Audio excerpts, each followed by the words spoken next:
For years, Jordan had worked tirelessly to prove himself, enduring countless slights and subtle acts of racism that threatened to break his spirit.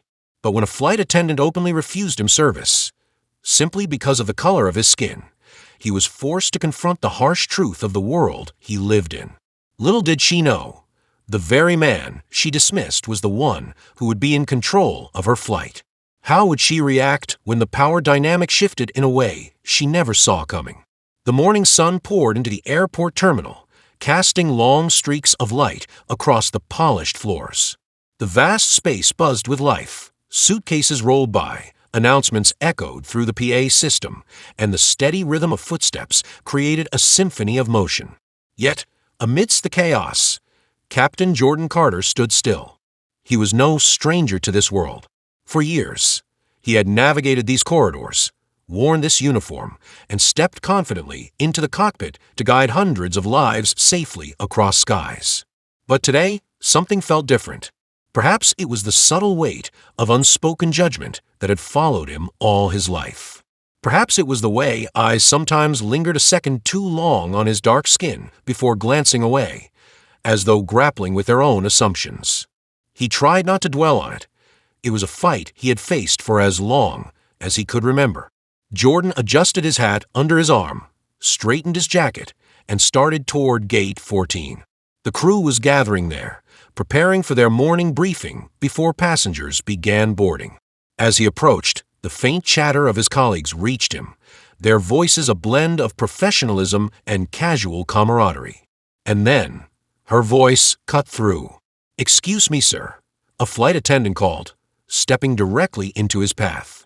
She was young, mid-20s perhaps, with impeccably styled blonde hair pinned neatly into a bun. Her bright red lipstick accentuated the sharpness of her words, which carried an air of authority Jordan instantly recognized. He had seen this demeanor before, a veneer of politeness masking something colder beneath. "Passengers aren't allowed here until boarding begins," she said, her tone firm but perfunctory. Her smile was small, more a formality than a gesture of warmth. Jordan stopped, his expression calm but questioning. For a moment, he didn't respond, letting her words hang in the air. She looked at him, her eyes darting briefly to his uniform, then back up to his face. Something flickered there, a hesitation, perhaps, but it passed quickly, replaced by a cool detachment. "I'm Captain Carter," he said evenly, his voice steady and professional. "I'm flying this plane." There it was, the subtle shift in her expression. It wasn't shock, exactly, more like disbelief. As if she needed a moment to reconcile what he had just said with the image of the man standing before her. Her lips parted slightly, but no words came out at first. "Oh," she said finally, her tone clipped. "I didn't realize." The pause lingered, unspoken words filling the silence between them. "I didn't realize someone like you could be a pilot." She didn't say it, but Jordan could hear it all the same. It was in the way her eyes narrowed slightly, in the faint tightening of her jaw. The attendant stepped aside, her smile returning, but still devoid of genuine warmth. Jordan nodded politely, his expression giving nothing away, and walked past her. Inside, though, the encounter left a bitter taste. It wasn't the first time he had faced this kind of subtle dismissal, and he knew it wouldn't be the last. Inside the crew meeting room, Jordan greeted his team with a firm handshake and a warm smile. Most of them knew him well, respected him, even, but there was always a moment of adjustment when new crew members joined. Today was no exception. "Good morning, Captain," the co-pilot Marcus said, grinning as he stood to shake Jordan's hand. Marcus was young, eager, and full of energy, his enthusiasm a refreshing contrast to the quiet tension Jordan often carried. "Morning, Marcus," Jordan replied, his tone measured but friendly. He turned to address the rest of the crew, a mix of familiar faces and new ones. Among them was the blonde flight attendant from earlier. She stood near the back of the room, her posture rigid, her eyes avoiding his. "All right, let's get started," Jordan began, his voice taking on the authoritative tone of a leader. He walked them through the details of the flight, weather conditions, passenger count, potential turbulence, his words precise and confident. He noticed the blonde attendant, her name tag read Emma, glancing at him occasionally, her expression unreadable. As the meeting concluded, Emma approached him hesitantly. "Captain Carter," she began, her voice softer now, almost hesitant. "I just wanted to apologize for earlier. I didn't realize you were." She trailed off again, as though unsure how to finish the sentence. Jordan raised an eyebrow, letting her words hang for a moment before responding. "You didn't realize I was what?" he asked, his tone neutral but pointed. Emma flushed slightly, her cheeks turning a faint pink. "I didn't realize you were the captain," she said quickly, her words tumbling over one another. Jordan nodded slowly, his expression unreadable. "It's fine," he said simply, though the weight of the exchange lingered between them. As the plane taxied down the runway, Jordan felt the familiar sense of calm wash over him. This was his domain, the cockpit his sanctuary. Here, he wasn't judged by the color of his skin or the assumptions of others, only by his skill, his precision, his ability to lead. The flight itself was smooth, the clear skies making for an easy journey. But in the cabin, tension brewed. Emma moved efficiently through the aisles, her smile as bright and practiced as ever, but she couldn't shake the feeling of discomfort that had settled over her. She replayed her earlier interaction with Jordan in her mind, her initial assumption about him now glaringly obvious and deeply embarrassing. As she served drinks to the passengers, her thoughts drifted to her own biases, the quiet prejudices she had never fully acknowledged until now. She had prided herself on being fair, open-minded, and professional. But the look in Captain Carter's eyes earlier, that calm, measured disappointment, had forced her to confront something uncomfortable within herself. The realization gnawed at her, making her hyper-aware of every interaction. She noticed the way passengers glanced at Jordan when he stepped into the cabin briefly, their eyes flickering with surprise. She noticed the way people hesitated when he spoke, as though struggling to reconcile his authority with their assumptions. By the time the plane touched down at its destination, Emma felt a knot of guilt tightening in her chest. The crew gathered again after the flight, this time in a small lounge at the airport. They chatted casually, recounting the flight's events, but Emma remained quiet. When Jordan stood to leave, she followed him. "Captain Carter," she said again, her voice firm but earnest this time. Jordan turned to face her, his expression calm but guarded. "Yes." "I owe you an apology," Emma said, meeting his gaze directly. "Not just for earlier, but for assuming things about you. It wasn't fair, and it wasn't right. I'm sorry."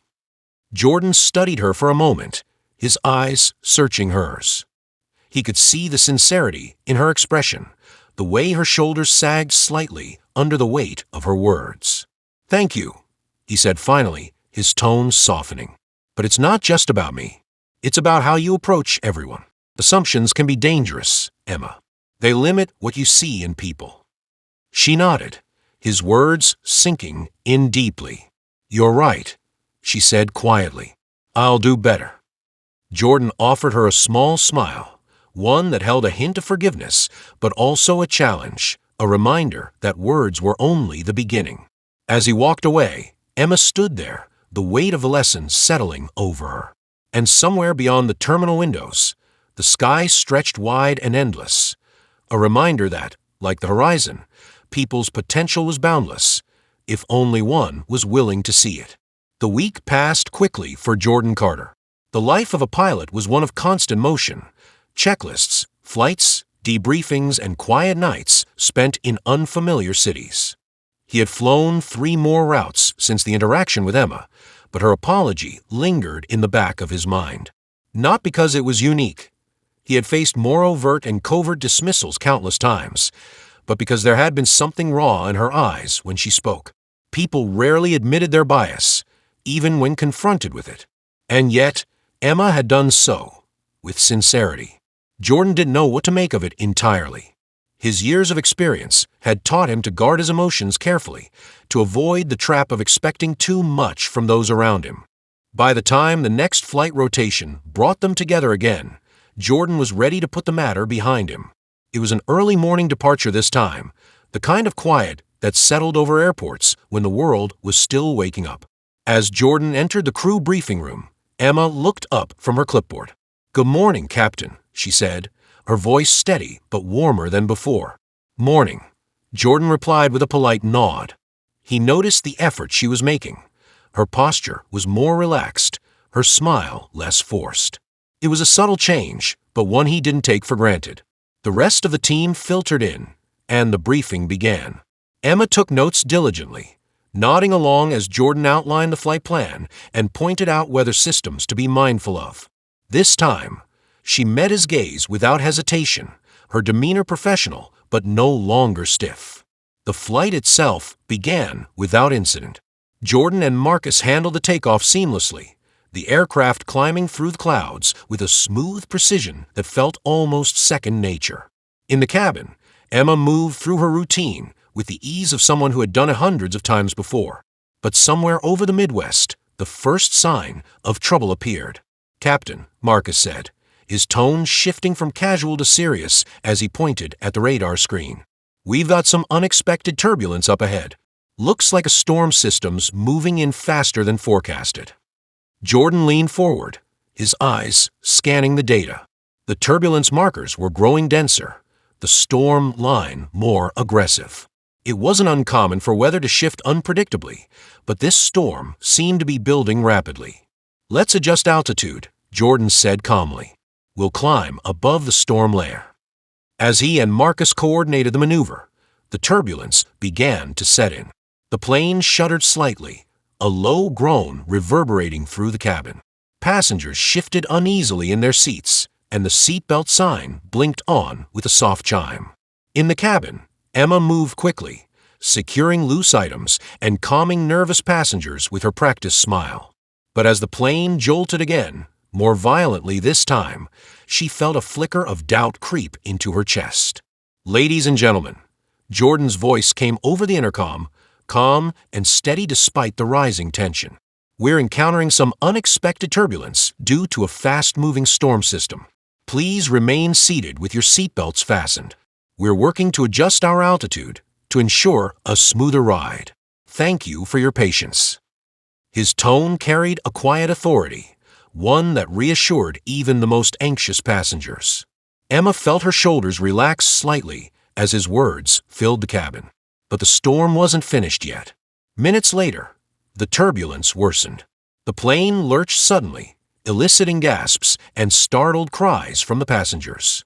In the cockpit, Jordan and Marcus worked with meticulous precision, adjusting controls and monitoring the storm's progress. "We're through the worst of it," Marcus said, his voice steady but tense. But as the words left his mouth, a sharp alarm sounded, its piercing tone cutting through the cockpit. "Engine 1 is losing power," Marcus said, his voice tight now. Jordan's hands moved instinctively, adjusting controls and scanning the instruments. "We're going to divert," he said decisively. "Nearest airport." Marcus pulled up the data, his fingers flying over the keyboard. "Looks like Kansas City International. It's about 40 minutes away." "Notify air traffic control," Jordan said. His voice remained calm, but the weight of the situation was clear in his tone. As they began their descent, the cabin crew sprang into action. Emma and her colleagues moved quickly, securing the cabin and preparing passengers for an emergency landing. "Everything's going to be all right," Emma said to an elderly woman clutching her armrest tightly. Her voice was soothing, but her heart raced. In the cockpit, Jordan's focus was razor-sharp. He and Marcus worked seamlessly, their training and experience kicking in like muscle memory. "We're going to make this landing," Jordan said firmly, more to himself than to anyone else. Minutes felt like hours as the plane descended through the storm clouds. Rain lashed against the windows, and the wind howled, but Jordan's hands never wavered on the controls. "Runway in sight," Marcus said, relief creeping into his voice. The landing was hard but steady, the tires screeching against the wet tarmac. As the plane slowed to a halt, a wave of relief swept through the cabin. Passengers burst into applause, tears of gratitude and relief streaming down some faces. In the cockpit, Jordan allowed himself a deep breath before switching to the intercom. "Ladies and gentlemen, this is your captain. We've safely landed at Kansas City International. Thank you for your cooperation and patience during this unexpected diversion. We'll have more updates for you shortly." Later, as the crew gathered in the airport lounge, the adrenaline still coursing through their veins, Emma found herself watching Jordan. He sat quietly, his demeanor calm but introspective. Finally, she approached him, a cup of coffee in hand. "Captain Carter," she began, her voice softer than usual. Jordan looked up, his expression patient. "I wanted to say thank you," she said, "for how you handled everything today. You kept everyone calm. You kept me calm." Jordan studied her for a moment, then gave a small nod. "That's my job," he said simply. "No," Emma said quickly, shaking her head. "It's more than that. You didn't just do your job, you led. You kept us safe. And I'm sorry again for how I treated you when we first met. I see now how wrong I was to assume anything about you. You're one of the best captains I've ever worked with." Jordan's expression softened slightly, and a faint smile tugged at the corners of his mouth. "Thank you, Emma," he said. "That means a lot." For the first time, Emma felt like the air between them had cleared. She wasn't just apologizing out of guilt anymore. She genuinely respected him, not just as a pilot, but as a leader and a person. As the crew dispersed, the storm outside began to clear. Jordan stepped outside for a moment, the cool air brushing against his face. The clouds were breaking apart now, revealing patches of blue sky beyond. Emma watched him from the terminal window, a quiet admiration in her gaze. For the first time, she understood something deeper about the man in the captain's uniform, the weight he carried, the battles he fought silently, and the strength that kept him steady through it all. And as she turned away, she vowed to carry this lesson with her, that greatness often lies where we least expect it, and that respect is earned not through assumptions, but through understanding and humility. The sky stretched wide and open before them, a symbol of possibilities, and perhaps a sign that the world was ready to change, one flight at a time. Jordan's life as a pilot had taught him how to navigate chaos with grace, but outside the cockpit, his emotions weren't always as easy to control. As the weeks passed and the turbulent flight faded into a shared memory, he found himself pondering Emma's apology more often than he expected. Not because it was rare, it wasn't, but something about her tone, her sincerity, had struck a chord. He didn't want to admit it, but maybe he saw a glimmer of change in her, something different from the perfunctory apologies he'd learned to shrug off. Jordan had always kept his personal life separate from his career, but the weight of years of silent endurance was beginning to take its toll. His relationships, distant, fragile, had suffered. His father, a retired military man, had always been his biggest supporter, but had recently been pushing him to speak up, more about the injustices he faced in his profession. "It's not about making waves," his father had said during a strained phone call. "It's about making a mark. Don't let them think they can dismiss you without consequence." Jordan had deflected, as always. "I make my mark by flying, Dad, by doing my job better than anyone else." "That's not enough, son," his father had replied, his voice tinged with frustration. "You've got to let them know who you are. You're more than just a pilot. They need to see that." But Jordan wasn't sure he agreed. He'd learned early on that being exceptional wasn't always enough to silence doubt or prejudice. Sometimes it only amplified it. Meanwhile, Emma was undergoing her own internal reckoning. The flight had been a wake-up call, not just about her biases, but about how little she truly understood the world outside her carefully curated bubble. She began to notice things she'd ignored before. The way passengers spoke to Jordan with a tone that felt just slightly more scrutinizing than they did to other captains, or the way his achievements were often met with subtle surprise, as though his competence was an anomaly rather than the standard. Her growing awareness left her restless, questioning not only her assumptions, but also the culture around her. She started paying closer attention to the subtle dynamics within the crew, noticing patterns she hadn't seen or hadn't wanted to see before. But as much as Emma wanted to make amends, she didn't know how. Every interaction with Jordan felt loaded, as though she was trying too hard to prove something to herself, to him, or maybe to both. The crew was assigned another flight together, a long-haul journey to London. The night before the flight, Jordan overheard something that cut deeper than he expected. He'd gone to the hotel's crew lounge to grab a coffee when he caught the tail end of a conversation between two flight attendants. Emma's voice was unmistakable, though she wasn't speaking loudly. "I don't know," she said, her tone hesitant. "I just feel like I'll never be able to fully make it right. What I said, what I thought about him, it was so." The other flight attendant, a woman Jordan recognized as a friend of Emma's, cut her off. "Emma, don't beat yourself up about it. Honestly, these things happen. It's not like he hasn't dealt with this kind of thing before.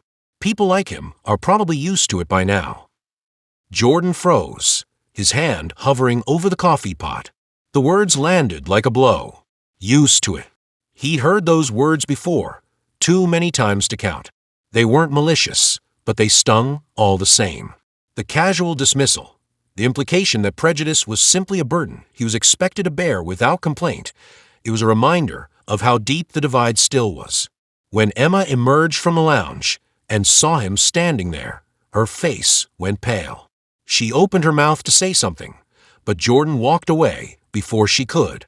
The flight to London began with an air of tension so thick it was almost palpable. Emma tried to act normal, but Jordan's polite, distant demeanor made it clear he wasn't in the mood to talk. She hated how much it bothered her, how much she needed to fix things, even though she wasn't sure she deserved to.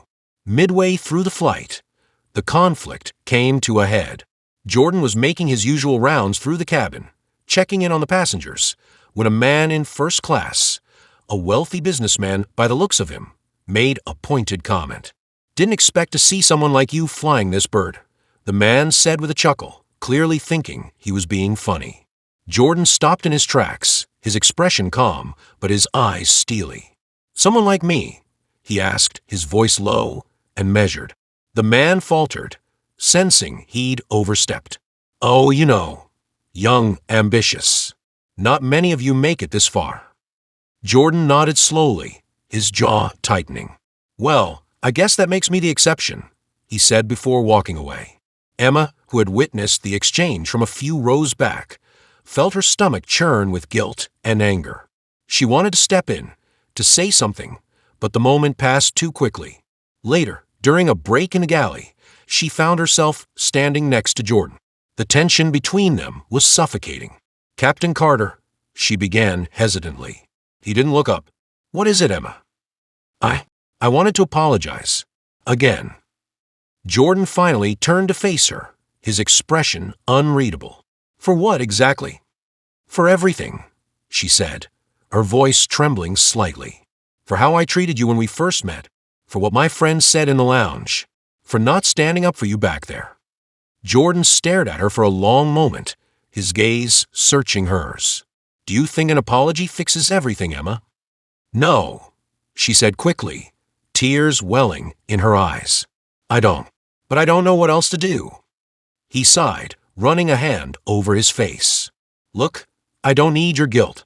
What I need is for people like you to stop making assumptions, to stop thinking you know what it's like to live in my shoes." "I'm trying," Emma said quietly. "Then try harder," he said, his voice firm but not unkind. "Because it's not just about me. It's about the next person you meet, and the one after that. If you really want to make it right, start there."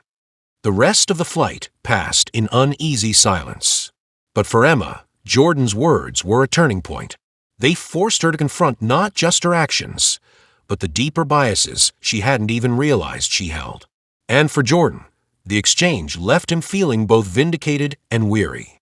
He didn't want to carry the burden of educating others, but perhaps, in some small way, he already was. The flight ended, but the story was far from over.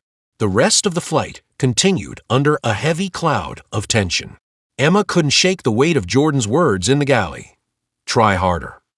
They echoed in her mind as she mechanically went about her tasks, her guilt compounded by the knowledge that she had stood by and allowed small injustices to occur, all while convincing herself that she wasn't part of the problem. For Jordan, The flight was both an exercise in restraint and a reminder of how much effort it took just to exist in certain spaces. The sting of overhearing Emma's friend's dismissive words lingered in his mind. But it wasn't the words alone. It was a resignation in them, the assumption that prejudice was just something he and others like him had to tolerate. By the time they landed in London, both were emotionally drained. But neither could have predicted that their growing personal struggles would soon intersect in ways that neither of them could have anticipated. During their layover in London, the crew gathered for a routine debrief in the hotel's conference room. The meeting was meant to be procedural, a run-through of the flight's highlights and any areas for improvement. But as the conversation shifted toward interpersonal dynamics, an unexpected accusation surfaced. It began subtly, with one of the senior flight attendants, Monica, bringing up the incident in first class.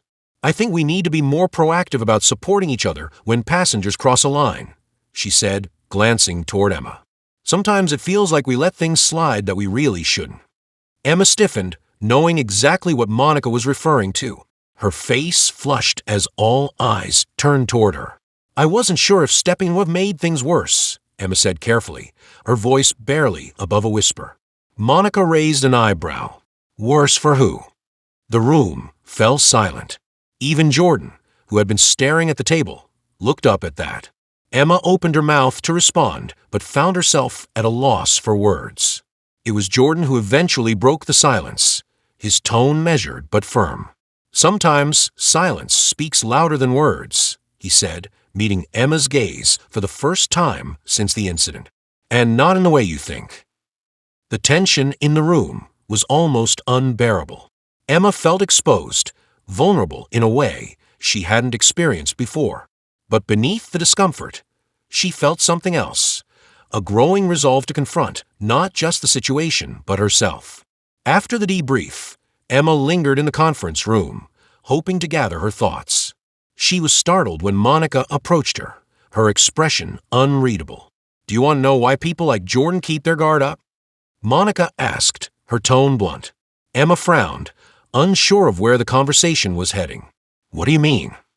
Monica crossed her arms. "It's not just the passengers.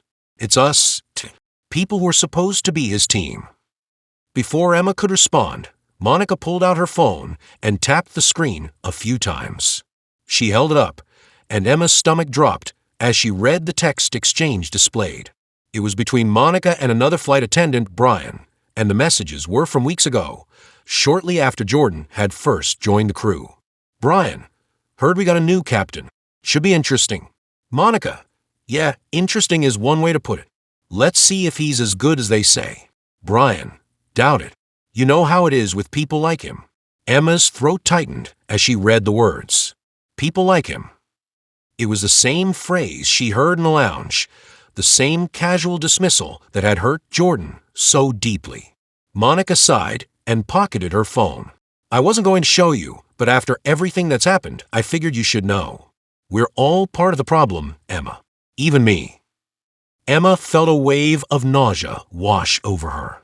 She had always prided herself on being fair, on treating everyone equally. But now she was faced with the uncomfortable truth. Her silence, her inaction, had made her complicit in a culture that she hadn't even realized existed. The return flight to the States began with an unspoken tension between Emma and Jordan. She desperately wanted to talk to him, to apologize again, but she didn't know how to approach him without making things worse. Meanwhile, Jordan was grappling with his own internal conflict. He had always told himself that as long as he performed at the highest level, nothing else mattered. But the events of the past few days had forced him to confront the limitations of that belief. As they crossed the Atlantic, the tension finally came to a head during a brief lull in the flight. Emma found Jordan in the cockpit during a break, mustering every ounce of courage she had. "Captain Carter," she began, her voice trembling slightly. He glanced at her, his expression neutral but guarded. "What is it, Emma?" "I need to tell you something," she said, stepping into the cockpit. "It's not an apology. It's the truth. About what I've seen. About what I've ignored." Jordan raised an eyebrow, his interest piqued despite himself. "Go on." Emma took a deep breath. her hands trembling. "When I first met you, I made assumptions. Not just about you, but about what you've been through. And then I saw it. How passengers treat you. How even the crew talks about you sometimes. And I didn't do anything. I thought it wasn't my place. Or that it didn't matter. But it does. It matters because silence is just as damaging as the words themselves." Jordan stared at her for a long moment, his gaze unreadable. Finally, he leaned back in his chair, his expression softening slightly. "You're right," he said quietly.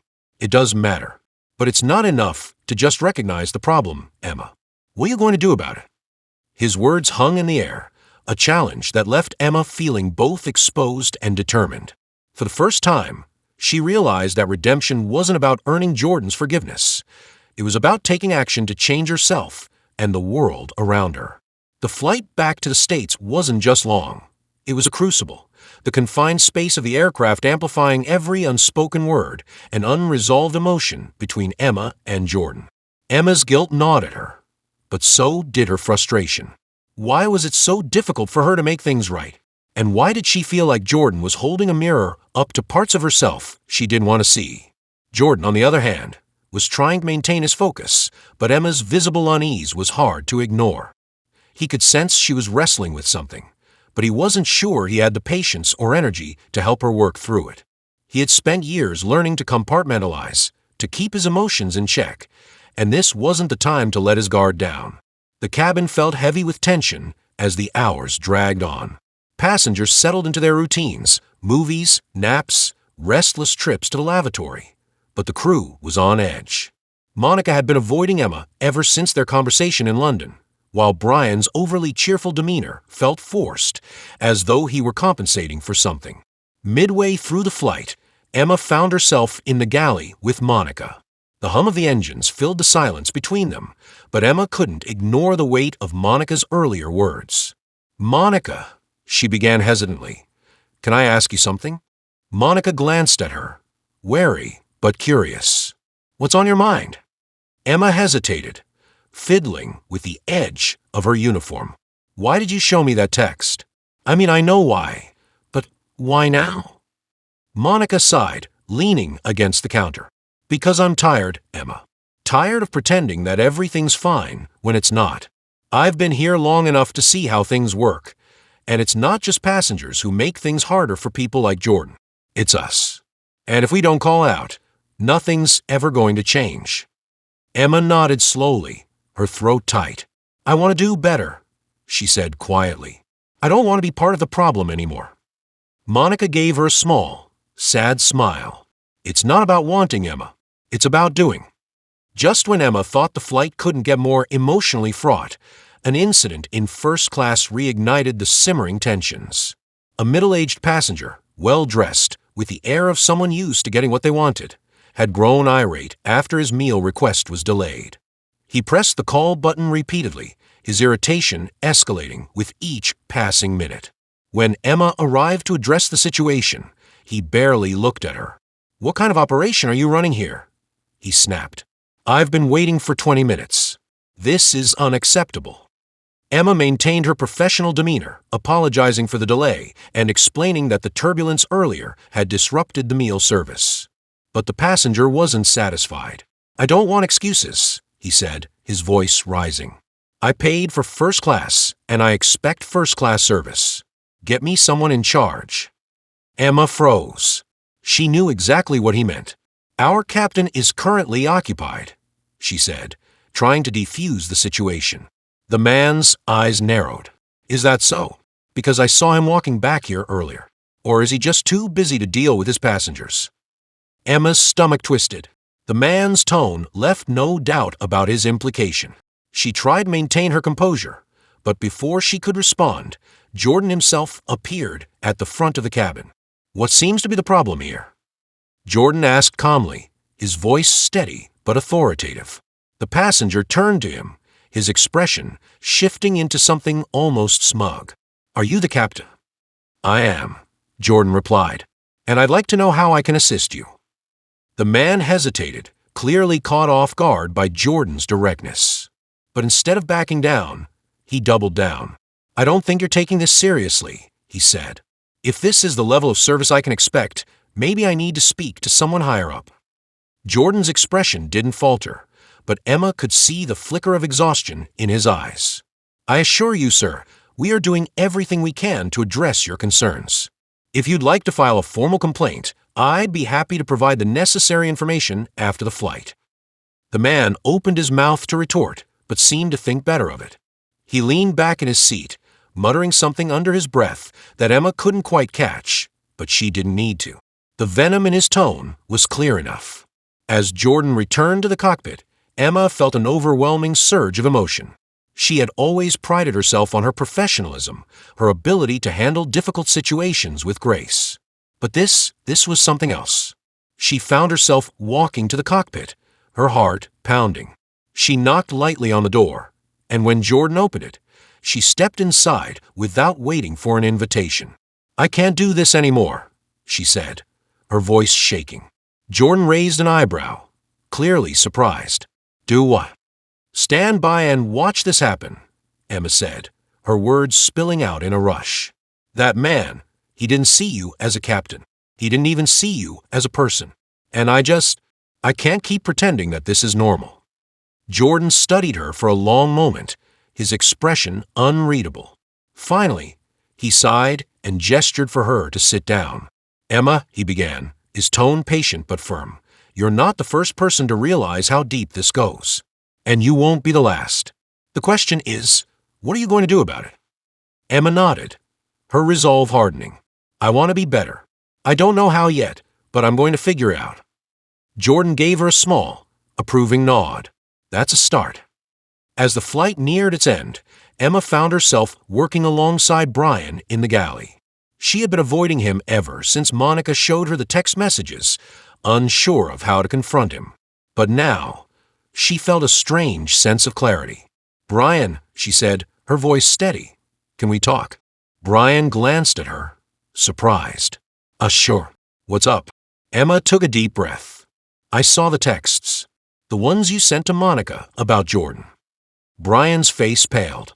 "Look, Emma, that was—" "I don't want excuses," she interrupted. "I just want to know why." Brian hesitated, clearly uncomfortable. "I don't know," he admitted finally. "Maybe it was a joke. Maybe I was just insecure or trying to fit in. I didn't mean anything by it." Emma shook her head. "It doesn't matter what you meant. What matters is what you did. And now we both have a choice to make." Brian looked at her, his expression conflicted. "What do you mean?" "We can either keep pretending this doesn't matter," Emma said, "or we can do something about it." After her tense conversation with Brian, Emma retreated to the back of the cabin, seeking a moment to collect herself. The hum of the engines filled the air, a low, steady rhythm that contrasted with the storm raging inside her. She hadn't noticed Monica slip into the area until she spoke. "So you confronted him," Monica said, her tone unreadable. Emma looked up, startled. "You knew." Monica shrugged. "Brian's always been the type to laugh at the wrong jokes and say the wrong things. I didn't think he'd go as far as texting me that garbage, but yeah, I knew." Emma sighed, rubbing her temples. "What am I supposed to do, Monica? Call him out in front of the entire crew? File a complaint with HR? None of it feels like it'll actually change anything." Monica stepped closer, her voice dropping to a whisper. "It's not about what you do right now, Emma. It's about what you're willing to keep doing day after day, even when it feels like no one's paying attention. That's how you make change." Emma nodded slowly, Monica's words resonating more deeply than she wanted to admit. "And Jordan." Monica gave her a small, knowing smile. "He's tougher than you think, but that doesn't mean he doesn't need allies." The plane touched down in New York just after sunset. The descent was smooth, but Emma's mind was anything but. As the passengers filed out, Emma caught sight of the irate first-class passenger from earlier. He walked briskly through the terminal, his phone pressed to his ear, already complaining about his experience. Emma's gaze shifted to Jordan, who was thanking the remaining passengers as they disembarked. He looked calm, composed, every inch the professional. But Emma could see the weariness in his posture, the way his shoulders sagged ever so slightly once the last passenger was gone. As the crew gathered for their post-flight debrief, Emma couldn't shake the feeling that something was off. Brian was uncharacteristically quiet, avoiding eye contact with everyone. Monica's expression was guarded, and even Jordan seemed unusually tense. When the meeting wrapped up, Emma lingered behind, pretending to review some paperwork. She waited until the room was nearly empty before approaching Jordan. "Captain Carter," she said softly, and he turned to her with a questioning look. "Yes, Emma." She hesitated, then plunged ahead. "I think there's something going on with Brian. I don't have all the details, but I think it might be worth looking into." Jordan frowned, his expression thoughtful. "What makes you say that?" Emma bit her lip. "I can't say for sure. Just call it a gut feeling." Jordan studied her for a moment, then nodded. "I'll keep that in mind. Thank you." A few days later, Emma received an unexpected email. It was from Monica, and it contained a forwarded message chain between Brian and a senior manager in the airline's corporate office. Emma's heart sank as she read through the messages. Brian had been undermining Jordan for months, sending veiled complaints and subtle criticisms about his leadership. The emails were carefully worded, never explicitly discriminatory, but dripping with condescension and doubt. Monica's note was short and to the point. "Thought you should see this. Do what you think is right."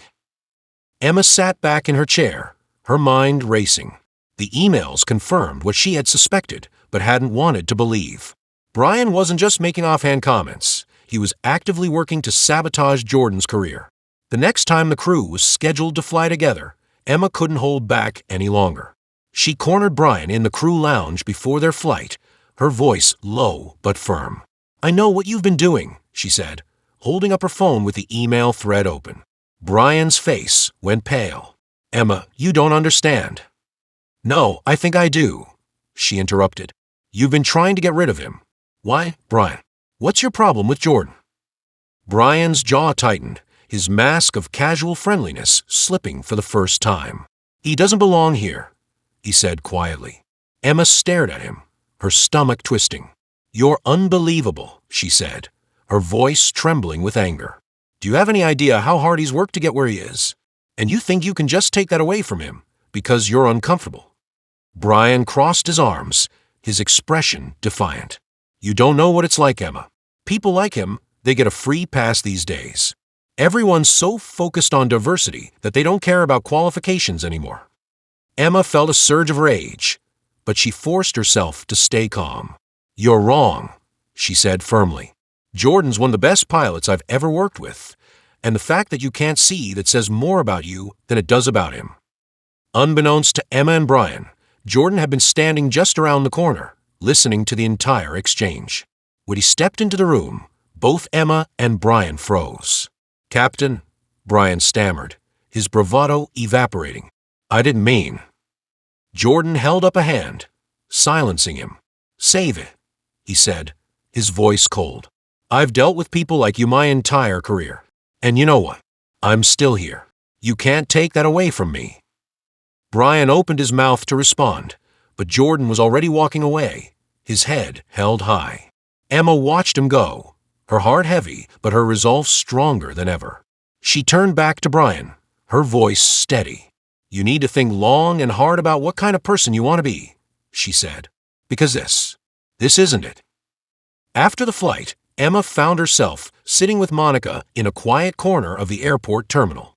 The weight of the past few days hung heavy between them, but there was also a sense of relief, as though a long-hidden truth had finally come to light. "You did the right thing," Monica said, her voice gentle. Emma nodded, her gaze distant. "It doesn't feel like enough." Monica smiled faintly. "It never does, but it's a start." As Emma boarded her next flight, she felt a renewed sense of purpose. The journey wasn't over. Not for her, not for Jordan, and not for the countless others fighting their own battles. But for the first time, she felt like she was moving in the right direction. Emma couldn't shake the unease she felt. The emails Monica had sent her were damning, but something about them didn't sit right. Why was Brian so bold in his actions? Was he acting alone, Or was there something larger at play? As she mulled it over during a layover in Chicago, she decided to dig deeper. In a quiet corner of the crew hotel, Emma met with Monica again. The two women shared a quiet understanding, but the weight of their conversation demanded more. "You're not telling me everything," Emma said, her voice steady but probing. Monica sighed, looking out the window at the city lights. "There's more to this than Brian, Emma. The higher-ups, they don't outright say it, but there's this unspoken understanding. Jordan's presence in the cockpit makes some of them uncomfortable, even if they'll never admit it." Emma's stomach churned. "So they're complicit?" Monica nodded. "Not all of them, but enough. People like Brian are just symptoms of a larger problem, and that's what makes this so hard to fight."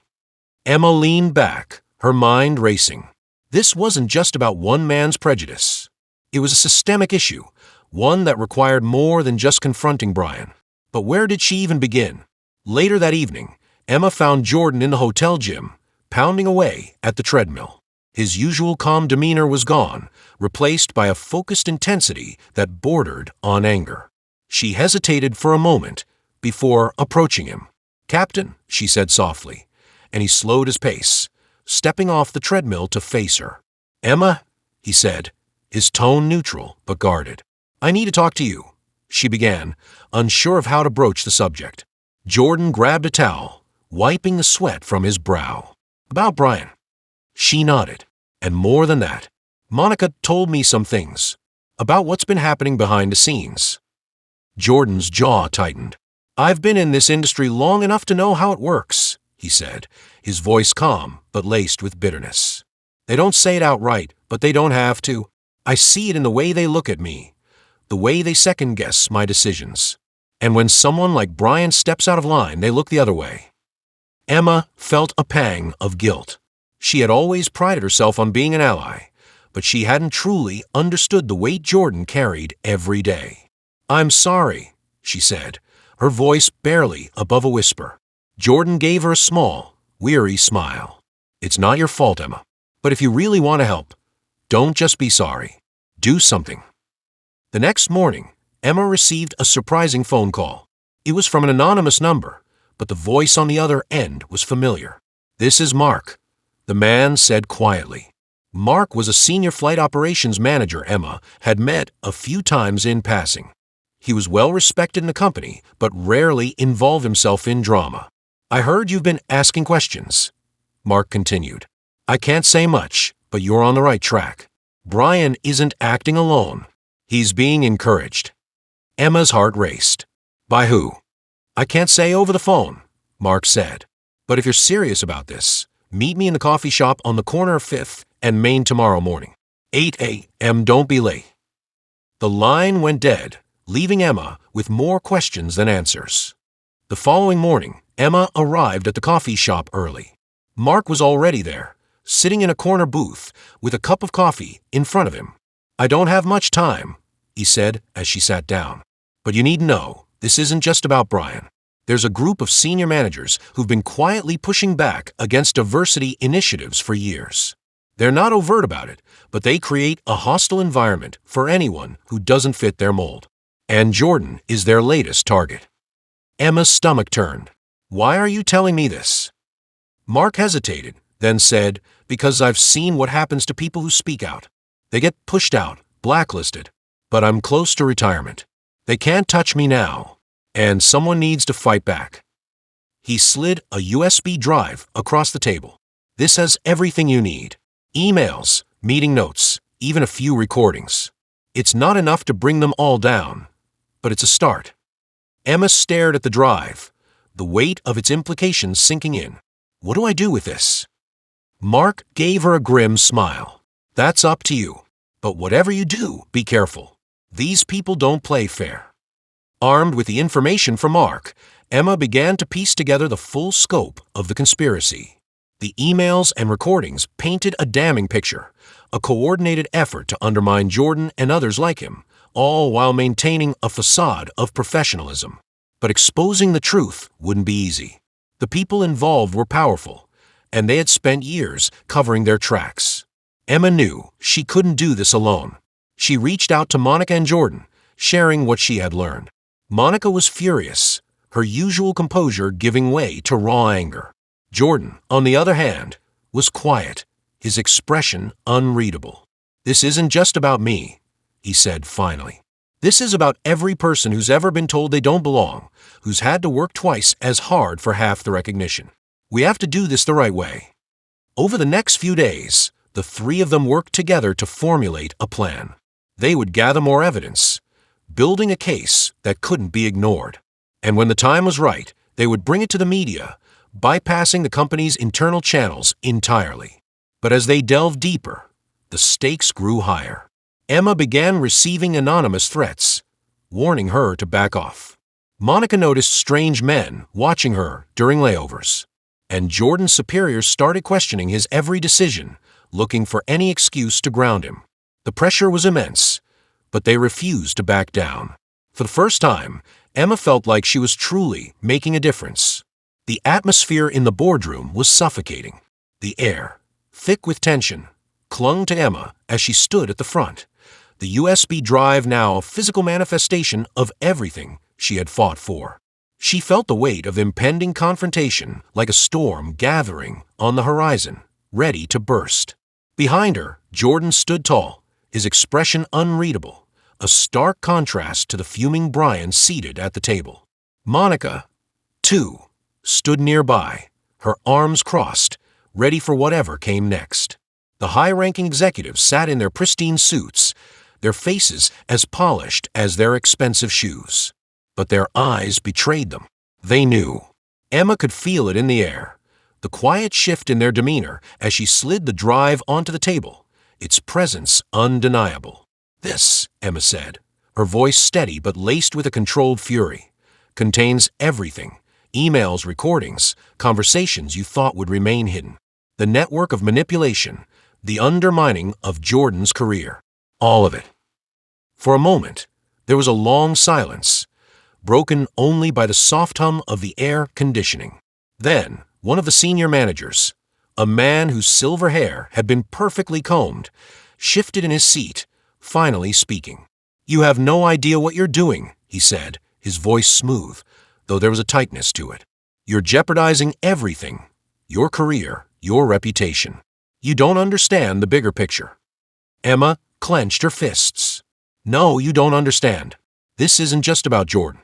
It's about every person who's ever had a fight for a seat at the table. This system you've built, it's broken. And I'm not going to sit back and let you tear someone else down to keep it intact." Brian, his face flushed with anger, shot out of his chair. "You think this is about equality, Emma? It's about performance, merit, not this politically correct nonsense. I've worked with men like Jordan before, people who've only been promoted because they checked a box. You don't belong here, Jordan. You never have." Jordan's jaw tightened. There was no spark of anger in his eyes, only resignation. "You're right about one thing, Brian," he said quietly. "I don't belong here, but it's not because of my skin color. It's because you and people like you want to believe the lie that you're better than everyone else." Emma watched as the tension in the room reached its boiling point. Brian took a step toward Jordan, fists clenched. "I'm not afraid of you." But before he could make another move, the sound of the door opening halted him. A woman entered, the CEO of the airline, sharp-eyed and composed. She had been absent from the previous meetings, but now she commanded the room with a presence that could not be ignored. "I think we've heard enough," she said, her voice cutting through the tension like a blade. "Emma, I've been watching you for a while. You've proven yourself tenacious and foolish. I'm impressed. But now it's time to face the consequences." For a moment, Emma's heart sank. She had hoped the truth would be enough to make them back down, but the cold reality of the situation settled in. This wasn't going to be easy. The CEO turned to the senior manager, who had been silent until now. "This is your mess," she said. "You clean it up." The man didn't protest. Instead, he slid the USB drive across the table to the CEO, who plugged it into the laptop. The minutes stretched, every second hanging in the air like a slow, agonizing countdown. The whirring of the laptop's hard drive seemed deafening as it processed the files. Finally, the The CEO looked up, her face inscrutable.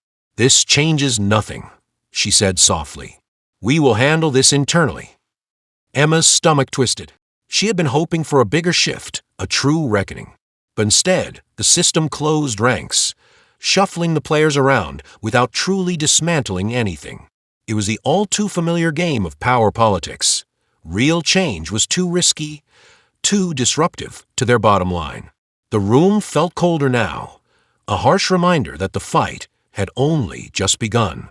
Emma, however, wasn't ready to give up yet. She turned to Jordan, her voice quiet but resolute. "It's not over, Jordan. We can't stop here." Jordan's expression softened, and for the first time in days, there was a flicker of hope in his eyes. "We never stopped. We just learned to keep going no matter what."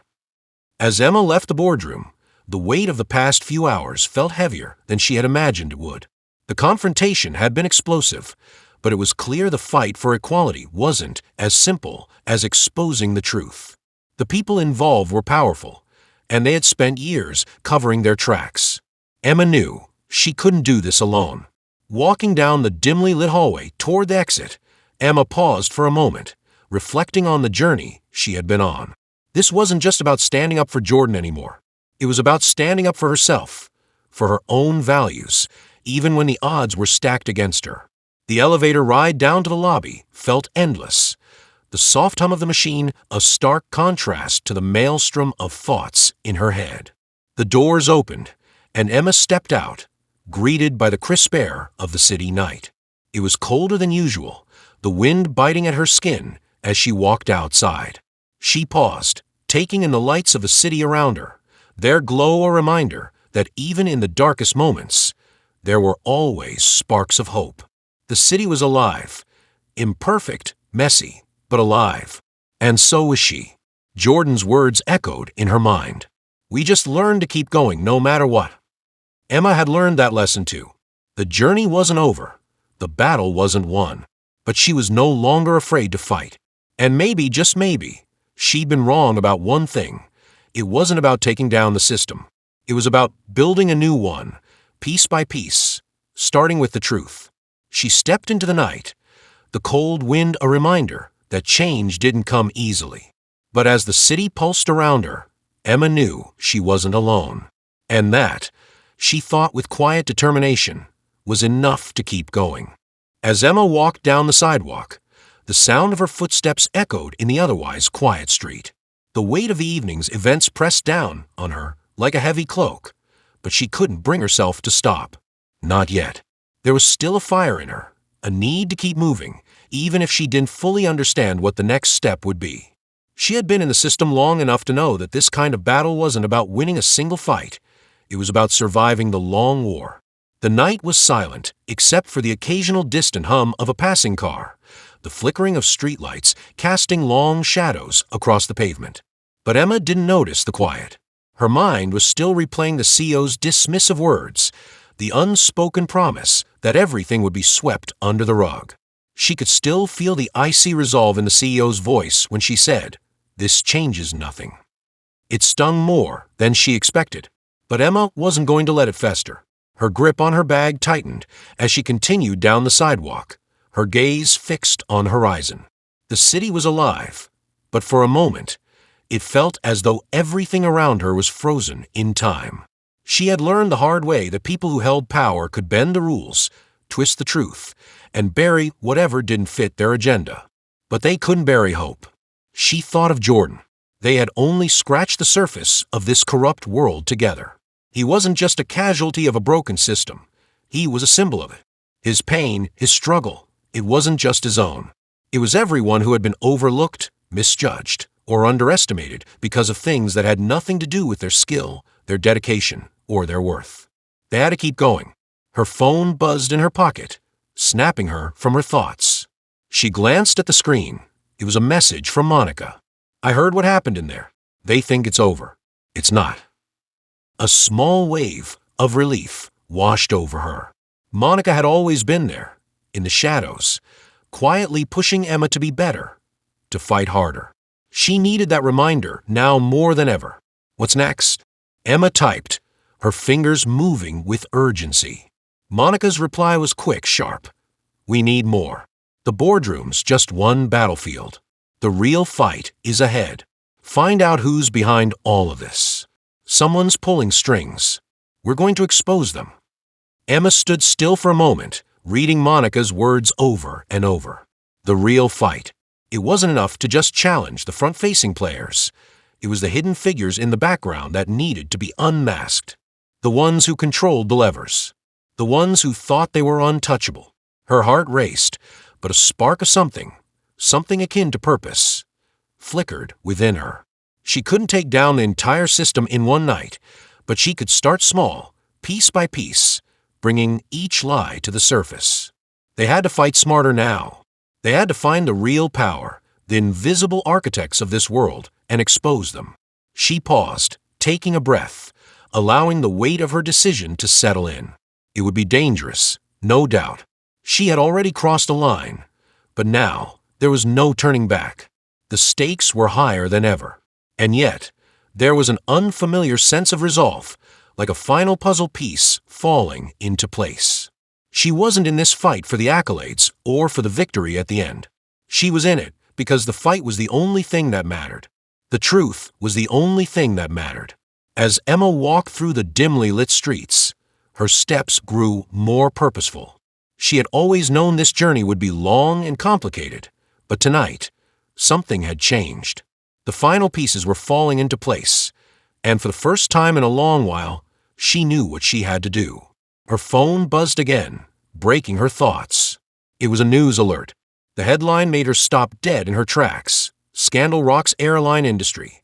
CEO faces allegations of mismanagement and corruption. The article didn't say much, but the insinuation was clear. The ripple effect had already begun. Emma couldn't help but smile. It was small, fleeting, but it was there. She wasn't alone in this fight anymore. The truth was already working its way to the surface, and now Emma and Jordan had allies. The pieces were moving. They had lit a fire, and it was spreading faster than anyone had expected. The night felt different now. The weight of everything had shifted. Emma wasn't just another person fighting for justice in a broken system. She was part of something bigger now, something unstoppable.